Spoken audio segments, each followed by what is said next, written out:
Come in. Are you busy, Dr. Tristan? Oh, hey, come in. Come take a seat. I have a couple of minutes. We can make it quick. How can I help? So I read the beginning of chapter 6 and it just, the things that should be clicking aren't clicking. So. Yeah, I can help with that. Can you remind me of your section again? Yeah, so it's COM 362 section 1. Okay. Let me find my notes real quick. Can you tell me what you remember? So I missed that class. I was hoping that you could do a little rundown for me. Yeah, sure. No worries there. Let's see here. So for the first part of the chapter, we're in the linguistic determinism perspective, which basically says the idea that our world is predetermined by the language within our culture.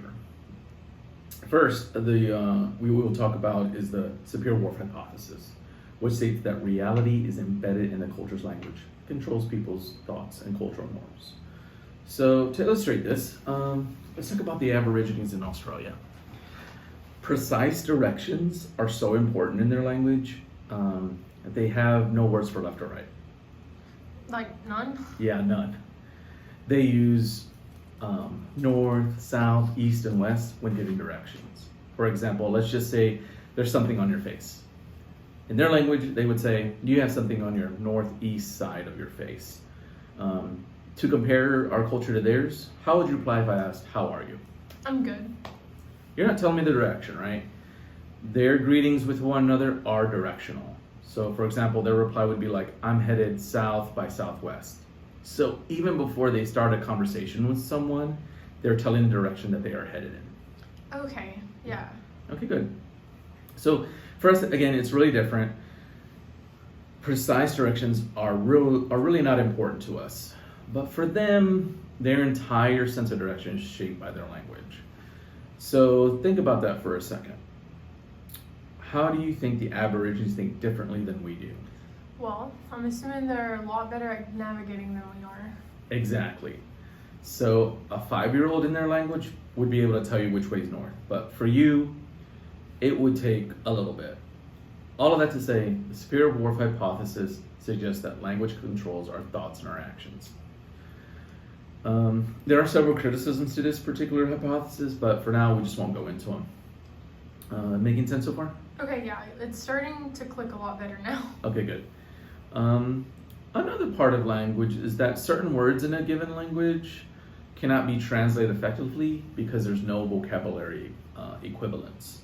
So, for example, let's say you and your family are at dinner and y'all just finished talking, or y'all just finished eating and now y'all are just talking. What would you call that time? Like hanging out after dinner, just talking or conversating.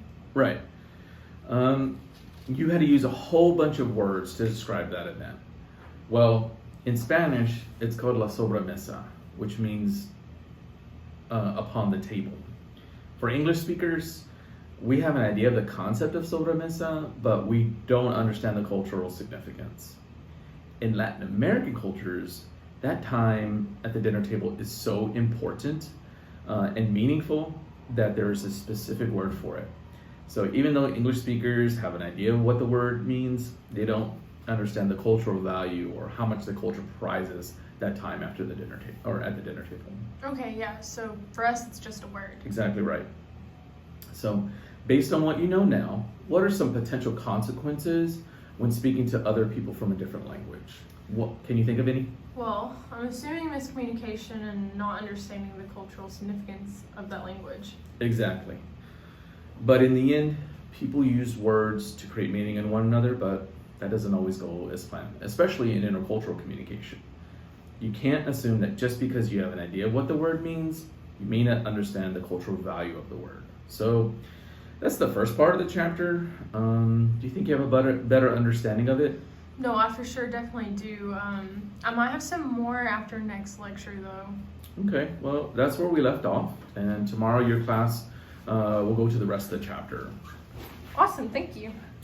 Is that all you had for me? Yes, thank you, Professor. Again, sorry to bother you. No. Have a good rest of your day. Yeah, you too. Bye. Bye.